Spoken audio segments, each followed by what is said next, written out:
Olá, hoje estamos reunidos aqui para falarmos a respeito das mutações gênicas. Então, o que é, inicialmente, fazendo essa pergunta, o que é uma mutação? Uma mutação nada mais é do que uma alteração na sequência de DNA, né, que é considerado o patrimônio genético do indivíduo. Né? E essa mutação, uma vez acontecendo, decorrente de erros que não foram corrigidos durante o processo de replicação, essas mutações elas irão permanecer no indivíduo, podendo as mesmas serem herdadas geração após geração. Todavia, a gente precisa entender que a mutação no nível do DNA, ele acontece em organismos que têm como material genético principal o DNA, porque existem alguns casos, são os casos virais, né, que o material genético ele é de origem, né, de RNA. Então, precisamos só fazer essa ressalva. No entanto, toda a fala do nosso encontro de hoje, ele será direcionado à mutação que acontece no DNA, os exemplos a serem dados. Então, um organismo que sofreu uma mutação, ele é denominado de mutante, enquanto que aquele que é o tipo selvagem, que não sofreu a mutação, né, o organismo não mutado, ele é chamado de wild type, né, como a gente vai se referir em outros momentos, ou até mesmo vocês podem chamar somente de tipo selvagem. Então, a gente entende, né, o conceito de mutação, ele é um pouco abrangente. Alguns indivíduos acreditam que, ou pelo menos conceituam, uma mutação como sendo também uma alteração cromossômica, seja ela na estrutura, seja ela no número de cromossomos. Todavia, vamos nos concentrar uma mutação como ela sendo uma alteração nos códigos de bases presentes no genoma do indivíduo, né, uma ou mais alterações. E a gente terá um momento em falar sobre as alterações cromossômicas, tanto estruturais quanto numéricas. Geralmente, uma enzima DNA polimerase, que é a principal enzima do processo de replicação, ela, particularmente, ela pode acontecer, né, pode provocar erros, né, durante a sua síntese, uma vez que ela trabalha numa velocidade muito rápida. Em bactérias, a gente chega a uma velocidade de 850 pares de bases por segundo. Em outros organismos, né, como é o caso de eucariontes, eles chegam aproximadamente à incorporação de 20 pares de bases por segundo. Daí é uma possibilidade de um erro na proporção de 10 a sétima, né, ou seja, de aproximadamente a cada 1 bilhão de bases inseridas. Para que fique mais claro, a gente precisa entender que um organismo que ele é denominado de mutante, ele teve o seu pigmento, a sua sequência de DNA, que é normal, alterada, e que resultará em um fenótipo, em uma característica expressa também diferente. Então, por exemplo, temos aqui um indivíduo considerado normal, ele tem a fita dupla de DNA, esse DNA será transcrito em RNA, e posteriormente ele será traduzido, como a gente já viu no nosso último encontro. Né? E essa proteína, ela dará origem a um substrato que codificará a proteína, né, que codificará o pigmento que dará a coloração vermelha à flor. Todavia, o organismo mutante, ele tem uma alteração na sua sequência de bases do DNA, que, por sua vez, o gene envolvido, ele levará à síntese de um RNA também alterado e uma proteína subsequentemente alterada, podendo levar à modificação da pigmentação, nesse caso, da pigmentação da flor. Mas quais são os tipos de mutações que podem acontecer no indivíduo? Nós temos dois tipos de mutação, as espontâneas e as induzidas. Como o próprio nome fala, as mutações espontâneas são aquelas que ocorrem normalmente em decorrência de erros de processo de replicação do DNA. Acredita-se que essa taxa ela varia de 10 a 7 ou 10 a 8, né, a depender do tipo de gene, né, mas em alguns outros organismos essa mutação ela pode ser mais frequente, né, acontecendo a partir da incorporação de 1 a cada 10 mil pares de base, como é o caso do gene da distrofina humana, que possui aproximadamente 2,4 milhões. Então, a gente espera que aconteçam várias modificações nesses milhões de pares de bases. Já as induzidas, como o próprio nome fala, são aquelas provocadas por efeitos externos, denominados de agentes físicos ou químicos, que são os agentes que provocam mutação, por isso são denominados de mutagênicos. Além dos químicos e físicos, também podem ter biológicos, que aumentam a taxa de mutação, além daquela que a gente já observa espontaneamente. Então, e essas mutações? Eu havia comentado que elas podem ser induzidas.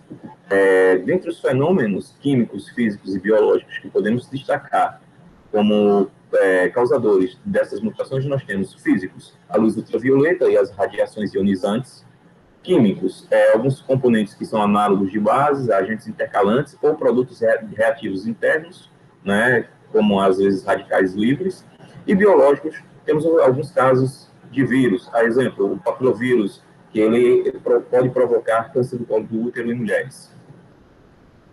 Em que locais essas mutações elas atuam? Basicamente em todo o genoma do indivíduo. Então, independente de onde seja, de que parte seja do genoma, obviamente tem algumas que elas acontecem com maior frequência, mas a mutação ela está sujeita a acontecer em qualquer parte do genoma do indivíduo, né? E uma vez provocando essa mutação no DNA, se for numa sequência gênica, né, poderá interferir na formação dos RNAs, nesse caso aqui do RNA mensageiro, e uma vez sendo traduzido, ele terá alterações também, poderá ter alterações nas proteínas que o compõem. Quando eu comentei com vocês que a mutação ela pode ser herdada, especialmente, né, em organismos de reprodução sexuada, para que ela seja herdada, ela precisa, primeiramente, não matar o indivíduo, e segundo, elas precisam afetar as células gaméticas, né, que aqui em plantas nós temos os óvulos e os grãos de pólen. Se por acaso ela não atingir essa estrutura, obviamente essas mutações elas não serão herdadas. Mesmo, e sim, outra coisa, a mutação ela precisa garantir que o indivíduo, além de que ele fique vivo, né, que ele sobreviva ao efeito mutacional, ele precisa também, né, ser capaz de se reproduzir. E uma vez essa mutação ela se estabelecendo, né, sendo aceita, ela pode ser transmitida das mais diferentes maneiras, a depender do sistema de reprodução empregado pelo organismo. E, obviamente, essas mutações elas podem, né, ser exploradas por vias econômicas, já que a gente tem, né, a gente sabe que constantemente estão surgindo novas mutações e pode ser que elas possam vir a formar, né, novos alelos que tragam características diferentes e que pesquisadores podem explorar essas características, inclusive, né, quando ele provoca mutações, que a gente pode também produzir modificações a partir de radiação gama, a gente pode induzi-las e fazer com que essas plantas elas se desenvolvam, né? A gente vai falar em outro momento sobre a cultura de anteras, mas sim, é possível. E indivíduos de reprodução assexuada, né? Por exemplo, a propagação de cana-de-açúcar, as manivas de mandioca, esses materiais eles podem sofrer mutações em pontos específicos e a partir de então, né, esse ponto, que geralmente é em regiões meristemáticas, se elas vão se desenvolver, a exemplo, se atingirem o meristema apical, a partir do momento em que as células sofrem divisões mitóticas, elas obviamente terão aquela alteração específica.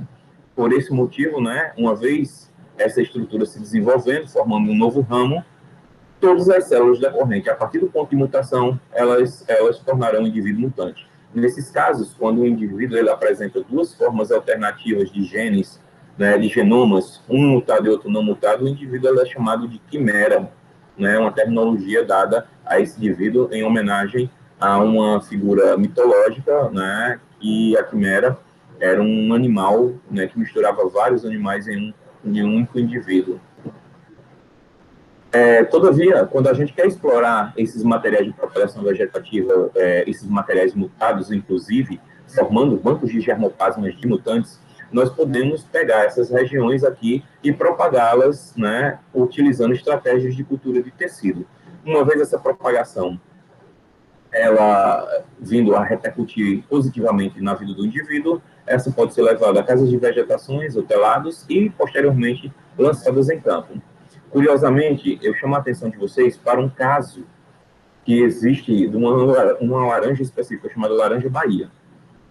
A laranja Bahia, ela foi descoberta, como o próprio nome diz, na Bahia, mais especificamente na cidade de Salvador, em um bairro chamado de Cabula, onde um morador ele percebeu que uma parte dos frutos que eram decorrentes de um pé de laranja que ele tinha na sua casa era diferente da outra parte da planta.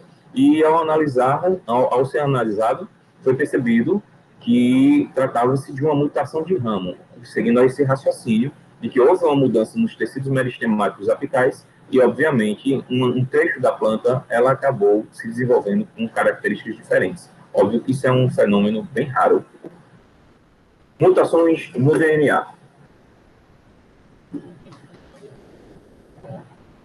As mutações elas podem acontecer, né, e serem classificadas como mutações pontuais.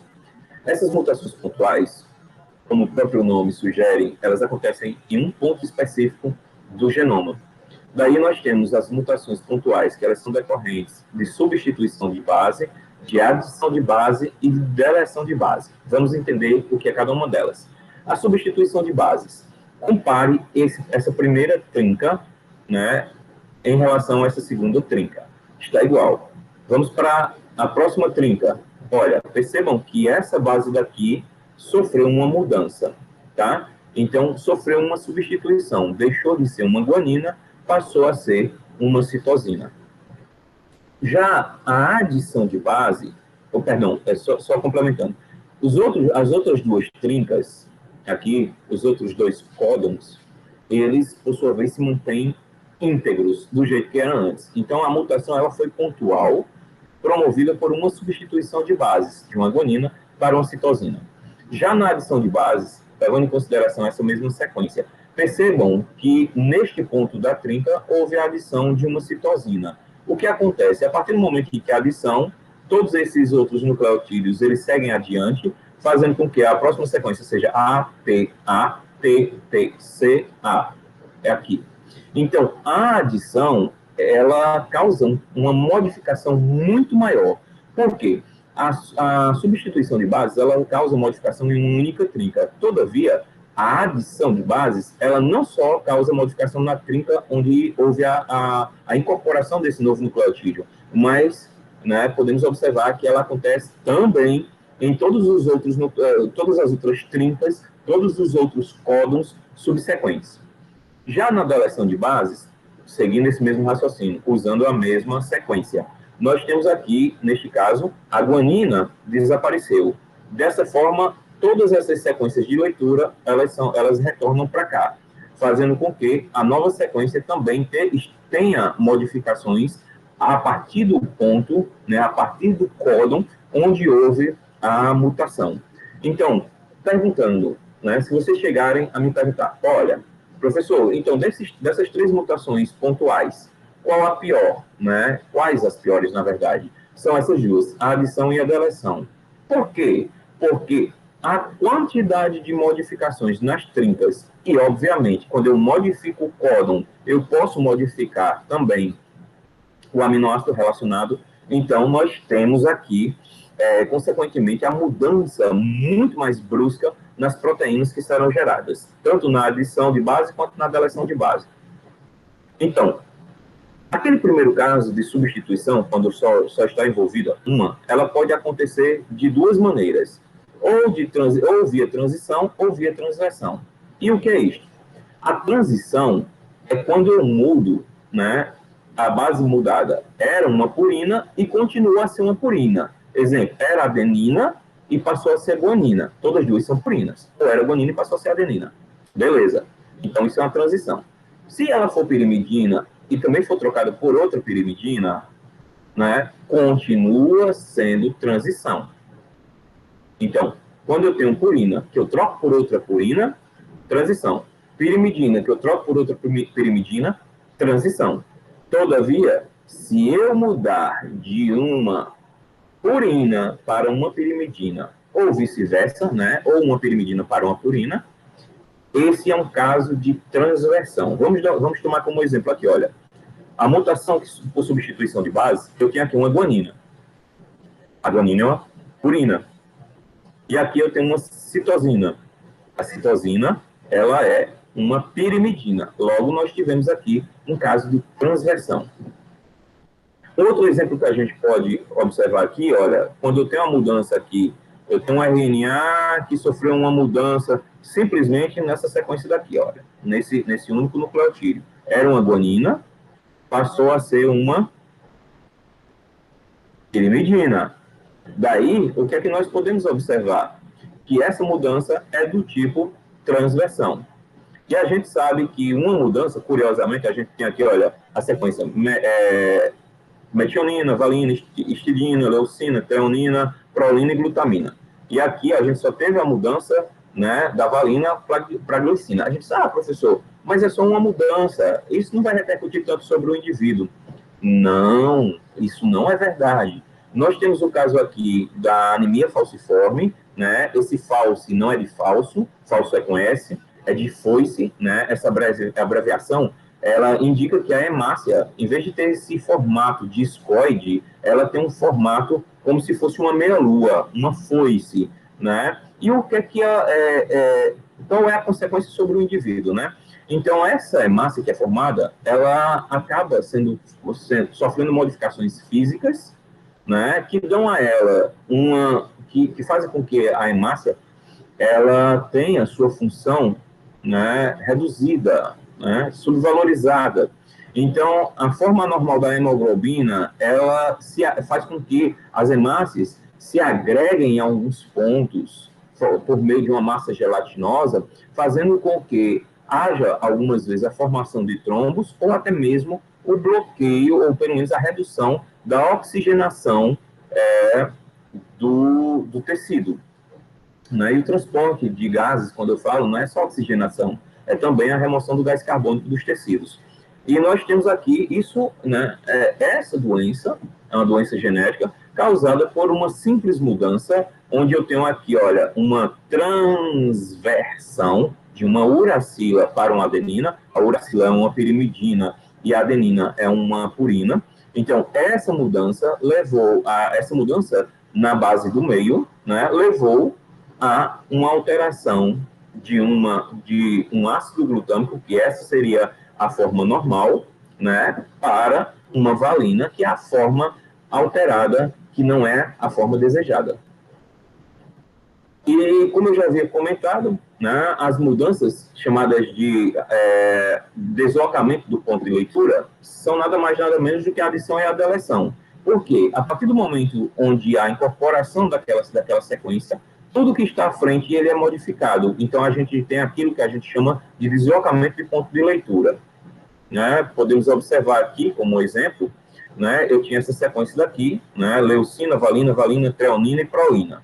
Se eu tenho, por sua vez, uma deleção de uma única base, essa sequência, ela retorna, porque a leitura, como a gente viu na aula anterior, ela é feita de 3 em 3 bases. Então, 3, a terceira está aqui. Então, a mudança, né, você tem leucina, valina, prolina e leucina. Já mudou a partir do ponto, né, de deleção que houve, né, a mudança do ponto de leitura e dela, subsequentemente, né, a gente vê que houve um dano grande à proteína.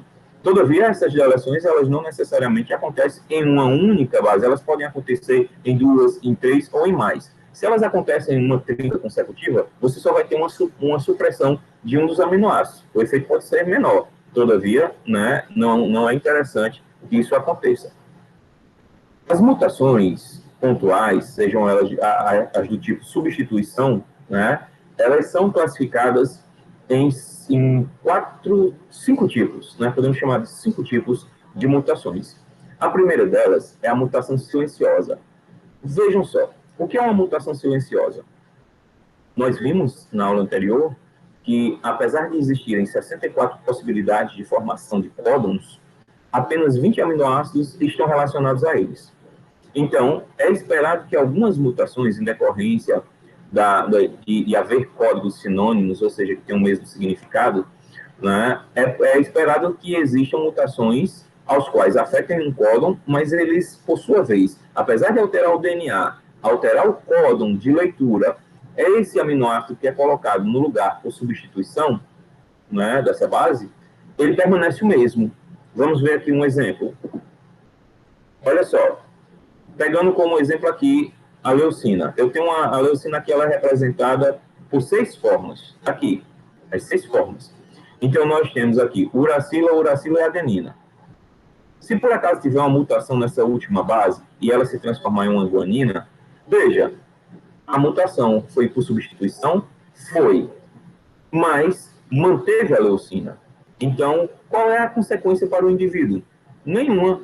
porque para ele, funcionalmente, o importante é manter os aminoácidos idênticos. Então, essa mutação, né, não mudou o aminoácido, mas mudou a sequência de RNA que estava relacionado a ele. Então, isso é denominado de mutação silenciosa.